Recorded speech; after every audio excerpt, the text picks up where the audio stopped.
Hi there, I am Rebecca Merola. I'm one of the co-owners of Junction, and today we're going to talk about sweet potato pie. Now, sweet potato pie is a Southern tradition. Historically, people to the north embraced the pumpkin pie as presented by the Pilgrims and the Puritans that settled in the northern colonies. But in the South, however, the sweet potato pie really took hold, and the people that were credited are the household slaves who perfected the process and the recipe that became widely known across the South as the go-to pie for the holidays. So the first thing we're gonna do is take super cold butter and we're gonna dice it up into little pieces. Now we're gonna incorporate this into our flour mixture a bit later on. And I'm just gonna use a ceramic knife, one of my favorite tools.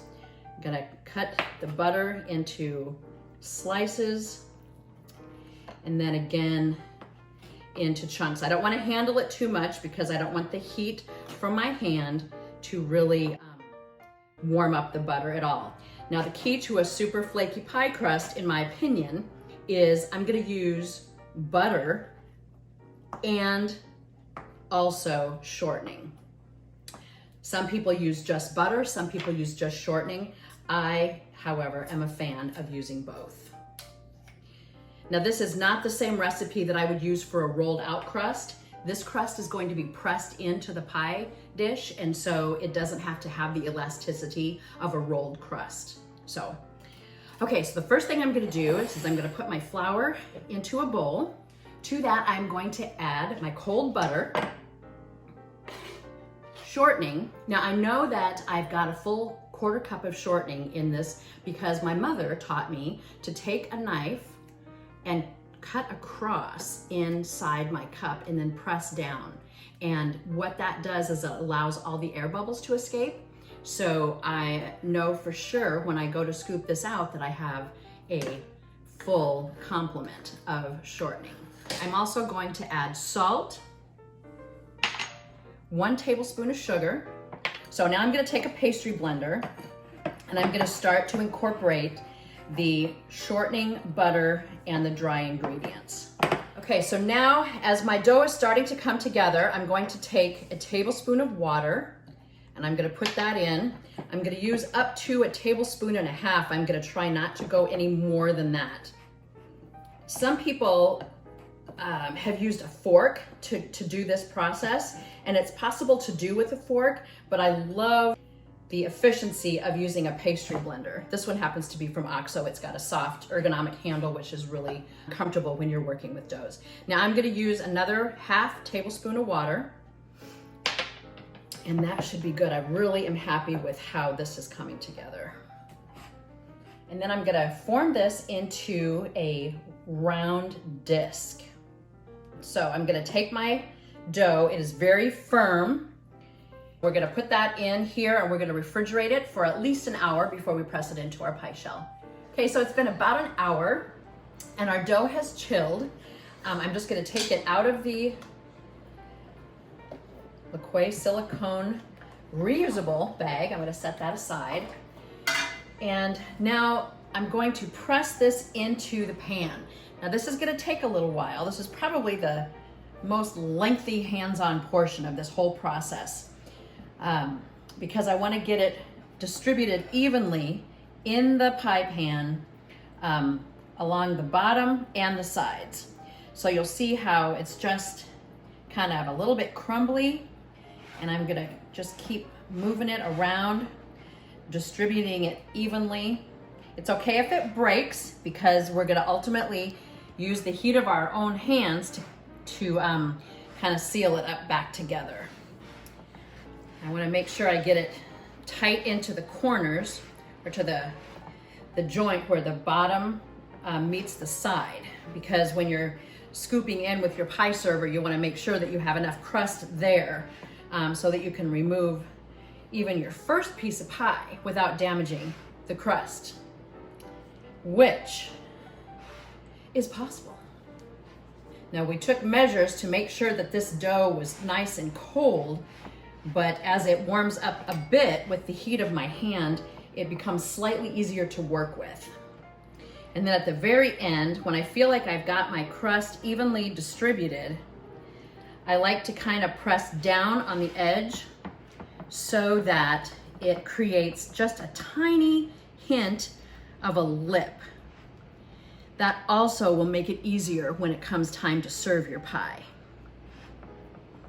I'm using one of my favorite pie pans of all time. This is an Emile Henry ceramic pie dish. The beautiful fluted edge makes a fabulous presentation. And I've never had a crust that stuck to the bottom of it. And I think that we are there.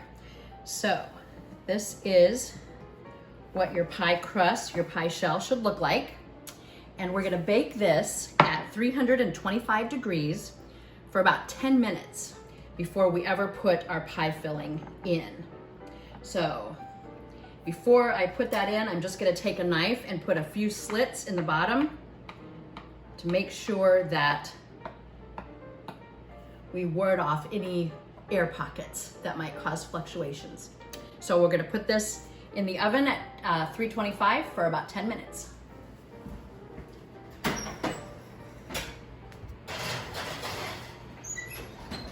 Crust is baking and it's time for us to actually do the filling. Well, I'm going to tell you about my sweet potatoes. These I baked in the oven and they have cooled. I actually baked them yesterday. So I am going to take the skin off. And then you'll notice when you bake a whole sweet potato, you always have some discolored ends. We're going to cut those off because we don't need those. You will have some discolorations from the baking process. That's fine, but the ends of a sweet potato a lot of times have a greenish cast to them, so we just take those off. Okay, so that's a beautiful sweet potato. You'll see the caramelized sugar that is produced naturally because a sweet potato or a yam, it's very high in natural sugars.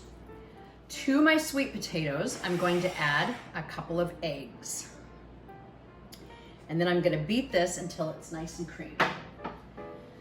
So, using my Cuisinart electric mixer, I'm just gonna kind of give that a mix up. Okay, I don't think that was even a minute to mix that up, but you can see how it's all nice and fluffy. Okay, so the next thing to go in are the sugars. I use a half a cup of granulated white and a half a cup of lightly packed brown sugar. I'm also adding nutmeg and ginger. And my favorite ingredient is Saigon cinnamon, which if you don't know the difference between Saigon cinnamon and regular cinnamon, I challenge you to do a side-by-side test taste because the Saigon cinnamon is just so powerful and the flavor is so rich and so strong. It's just a really bold cinnamon. So I love using that in any of my recipes that call for cinnamon. So here we go, we're gonna mix this up.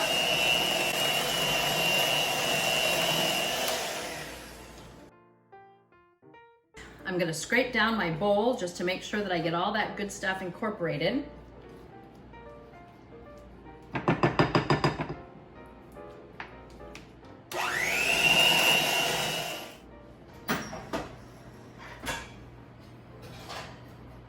The crust won't look all that different from when you put it in, but it has been baked, which will allow it to be nice and crispy underneath the pie as opposed to soggy on the bottom. There's nothing worse, in my opinion, than a soggy bottom crust. So, okay, into our blend, I'm going to add a stick of unsalted butter that has been sitting at room temperature, some vanilla, and some evaporated milk. This is not sweetened condensed milk, it's evaporated milk. So sometimes people get those confused. Not a good idea. Okay, so now we're gonna carefully blend this without splattering the kitchen.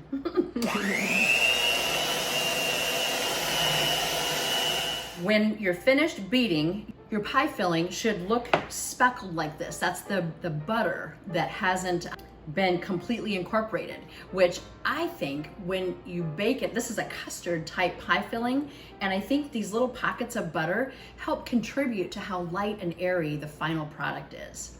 So we're gonna transfer this now into our baked pie crust, pour it into the shell. Then I would like to take my spatula and just kind of spread this along the sides of the pan. When I bake this, it's not going to change the dimensions much. So I kind of want to get it set the way I want it to look when I pull it out. You could make it completely flat over the top, but I kind of like to make a little swirl in the center. Okay, so you'll see the sides of the pie are set up, but the center is still a little bit jiggly. That's really good because the pie will continue to bake once removed from the oven, and that center will firm up. Now I'm going to take an internal temperature reading, which is about 164, and we want it to be between 160 and 180 to ensure that the cooking process will complete to form a solid center of your pie. So this has been fun. My name is Rebecca. Again, Function Junction. We have fabulous tools that help you develop kitchen confidence in your own home. And I hope that you've enjoyed the watching of this video. Thanks.